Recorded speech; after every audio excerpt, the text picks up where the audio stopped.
If you've been part of the JJK community for any amount of time, you probably know the most consistent criticism of JJK fans is that we can't read. Some people have seen my videos and said, you know, I can't read, which I think is crazy because I can read. You can't read, clearly. But hypothetically, even if I couldn't read, it wouldn't really be my fault. Outside of the official manga translations being at times inaccurate or just wrong, JJK a lot of the times likes to explain something or say something once and then never bring it up again. And you could argue with reading comprehension, it still makes sense. And yeah, a lot of it does, but because things aren't explained or delved into deeper after they're explained a lot of the times, it leaves a lot of us to be confused. So the JJK fans just know it's not our fault we can't read. It's Gegi's and John Weary's and sometimes ourselves. There's a lot of issues with JJK, and it's not to say JJK is bad. I think it's really good, but the amount of times concepts have been introduced and just not fully explored just left me wanting more, just so much more. But today I thought I'd focus my issues a little bit more, so we're gonna dive into my issues with the Cursed Energy system and the Sorcerer Grades, and Cursed Spirits Grades technically. And we're gonna start off by talking about Reverse Curse technique.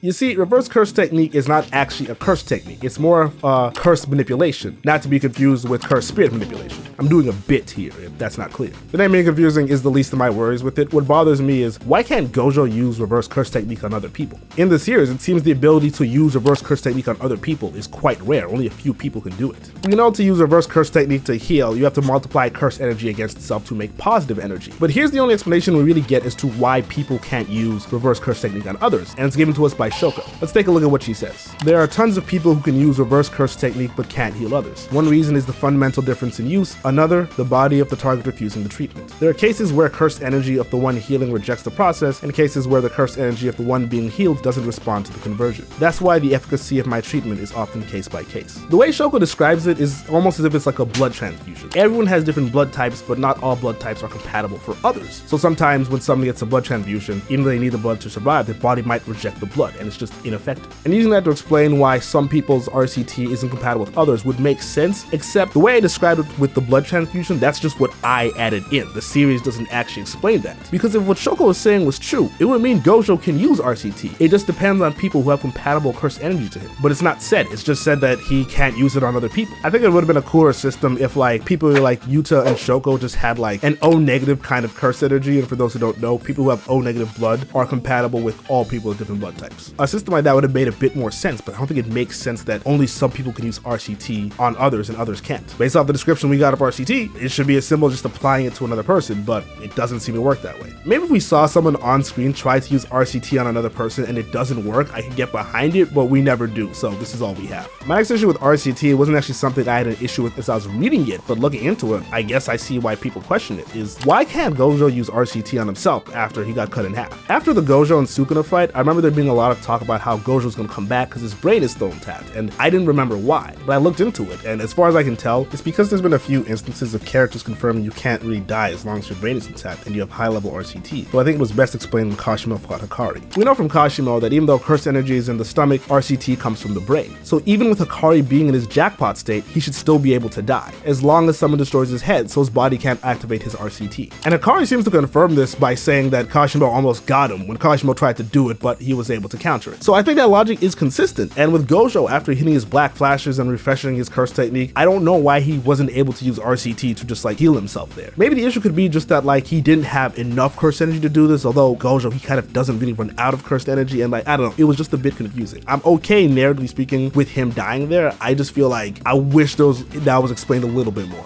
Maybe it could even be that because cursed energy comes from the stomach and his gut was kind of in half, he couldn't do it, even though RCT starts from the brain. So even though I wasn't confused at the time, I get why a lot of people were. My last issue with RCT is curse technique reversals. We've only seen it happen twice. Gojo when he reverses blue to make red, and Kenjaku reversing Kaoru's anti-gravity to make gravity. And I'm not gonna lie, when Gojo first like used red, I didn't know it was a curse technique reversal. I just thought that's just what he called it. I can understand why we didn't see a lot more curse technique reversals, because what would the reversal of blood manipulation look like? Or maybe even like the 10 shadows, or honestly even Boogie Woogie. I've seen some interesting concepts go around the community, like less speech, damage, 10 light Shikigami technique, but sometimes I feel like would it just be useless on some things? Like, what would be the curse technique reversal of Shrine? Instead of like slashing things and cutting them, it just seals them up. I prefer we saw more curse technique reversals, or at least be told that like not every sorcerer tries to do it, because for a lot of the techniques it's useless, but we don't really get an explanation. So it's not a plot hole by any means. I just felt like it was underutilized, and I still kind of wonder about it. Can every curse technique get reversed? Because if so, there's like some crazy things that might be able to happen.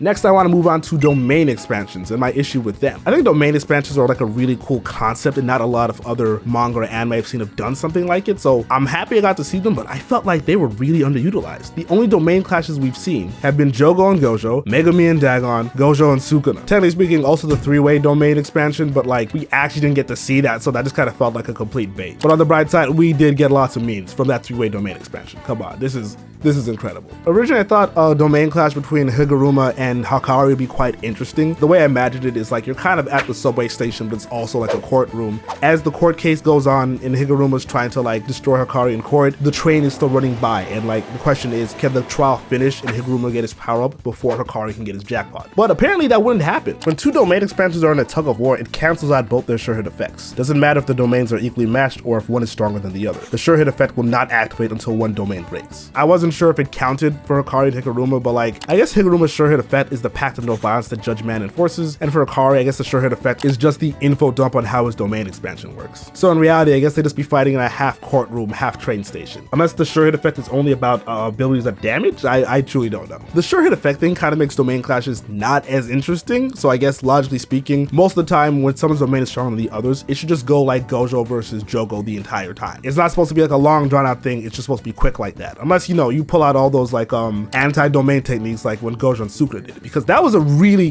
great portrayal of domain clashes. I wish like all the domain clashes were like Gojo versus Sukuna, but then again, they're the GOATs, so I get it. Not everyone can move like them. As I'm talking about this, I understand, like, I guess logically speaking, it makes sense, but I just felt like domain expansions just felt like underutilized. I'd love to have seen them more. And speaking of seeing them more, I thought about this because y'all hate Megumi, right? Potential man, no feats, didn't land the Black Flash, all that. What I wonder is, if Megumi can have a domain expansion, why doesn't Todo? Like, I'm being so for real. Todo is the only Jujutsu High student to actually be a grade 1 sorcerer. He is incredibly intelligent. Like, we're told that domain expansions are like a super rare thing and not even a lot of first grade sorcerers have it. Okay, fine, maybe some people just aren't built to be like that, but Todo definitely is, but we didn't get to see his domain expansion. Like, maybe you could argue he's able to unlock it later, but we don't see that throughout the entire series, and so far in Mojulo, we haven't seen it happen either. And I don't mean to focus on just Todo, because I feel like there's other people which I feel like it would make sense that they have domain. Like, even Naobito Zenin, head of the Zenin clan, the fastest sorcerer of all time, besides Satoru Gojo, of course. Even now, Naobito doesn't have a domain expansion. It just feels like narratively, it doesn't make sense, the level of characters who just don't have domain expansions. I feel like Todo with the Vibra Slap arm is kind of like just what his domain expansion would be, so would there be a point to it? We'll never know.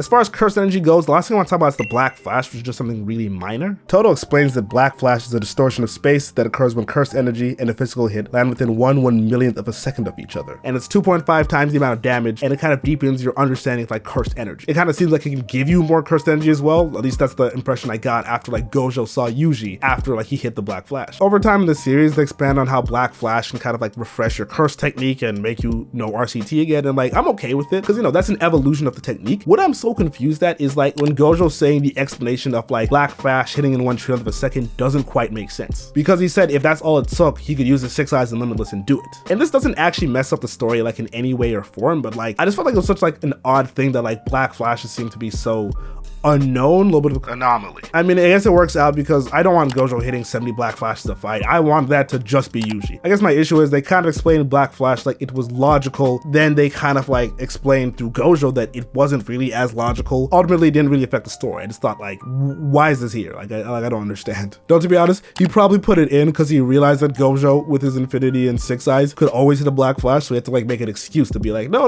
but it doesn't work for him, so maybe that's what this was. It was just Geki just covering his ass. That's all I have to say about Cursed Energy, and honestly, it's still one of my favorite, would I go as far to say favorite power systems in anime? I'm not sure, but at least right now, it's a pretty cool power system. But I don't feel positively about like the Sorcerer Grades. Outside of just like the power levels of characters, I also like power rankings in their series. In JJK, we have that with the grade system, which power scales cursed objects, sorcerers, and cursed spirits. Because the Sorcerer Grade equivalent isn't the same as the cursed spirit grade equivalent, the meanings are different, but the main differences I see is there's more ranks for cursed sorcerers, and I don't quite get it. I just feel like the Sorcerer Grades in JJK don't really matter because by the end of season 1, most of the main cast are already at grade 1 sorcerer level. And it's not just the sorcerers, it's the cursed spirits as well. The finger bearers, Sukuna, the disaster curses, and even the death wound paintings are all classified as special grade, even though there's big gaps between their power levels. It seems like cursed spirits are kind of just assigned their grade based on how strong they are. There's no official process for it, but to become like a higher grade sorcerer, you need to like go through a process and be promoted. One of the main themes in the show is that Jujutsu Society is corrupted, which is why someone like Maki is stuck at grade 4, even though she's a grade 2 level sorcerer. And to be honest, I'm okay with that commentary that like the grading system is a bit unfair, but the thing is, not a lot of characters actually have sorcerer grades. Throughout all of JJK, Yuji doesn't even have a sorcerer grade. They introduced semi-grade 2, and there's no explanation about it. We just know that from the Shibuya art, it says that Panda is semi-grade 2. That wasn't explained. Semi-grade 1 are just sorcerers who are up for promotion to become a grade 1 sorcerer. It's a little bit of like a probation period. That makes enough sense. Semi-grade 2, it's never explained. As manga and anime go on, the little ranks that they use to show how much our characters have grown or how strong certain characters are, and most of the time, towards the end, they don't really matter anymore.